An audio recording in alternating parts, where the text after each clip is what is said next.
Olá turma, sejam todos bem-vindos a mais uma aula de língua portuguesa do projeto Mini Escola Virtual Aprendendo em Rede. Eu sou o professor Raoni e o tema de nossa aula de hoje é tipos de predicado. Estão preparados?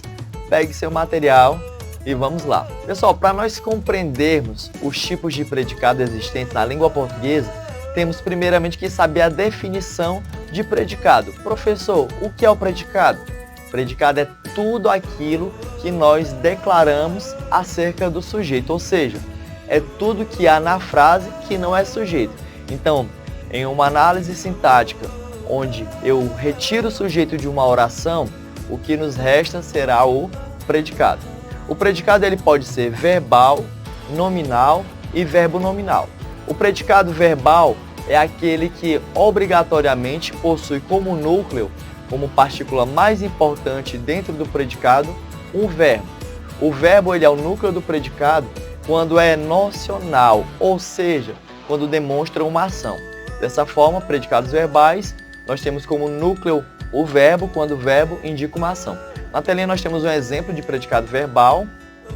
Os alunos estudam todos os dias para o concurso. Nós observamos aí nesta oração que o verbo estudar, ele evidencia uma ação, o ato de estudar, praticada pelos alunos.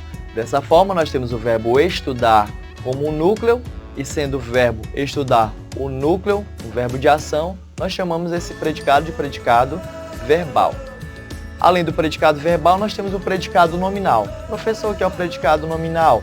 É aquele que tem como núcleo um nome, o qual exerce uma função de predicativo do sujeito. Então, em uma oração, quando nós temos um verbo de ligação que liga uma qualidade ao sujeito, essa qualidade chamaremos de predicativo do sujeito e ela será o núcleo do nosso predicado. Para exemplificar esta situação, temos aí na telinha uma oração em que diz o seguinte: ela está cansada. Podemos observar que a palavra cansada é atributo do sujeito, ou seja, é uma qualidade atribuída ao sujeito, a palavrinha ela, através do verbo de ligação está. Dessa forma, como a palavra cansada é o núcleo do predicado, nós chamamos esse predicado de predicado nominal.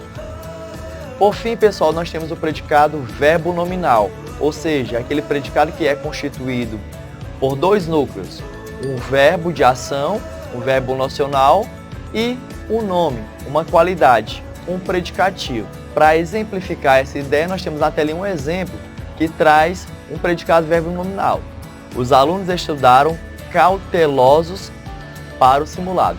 Percebemos que nesta oração nós temos o verbo estudar, um verbo que indica uma ação, é classificado como o núcleo do predicado. No entanto, nós temos também uma palavrinha que é uma qualidade atribuída ao sujeito. Dessa forma, percebemos que temos tanto qualidade como verbo de ação. Portanto, classificamos o predicado como verbo nominal. Então, pessoal, deu para entender um pouco mais sobre os tipos de predicado? Então, responda às questões propostas no caderno de questões, estude esse conteúdo com o professor em sala de aula e, se possível, deixe aqui nos comentários as suas experiências. Até a próxima!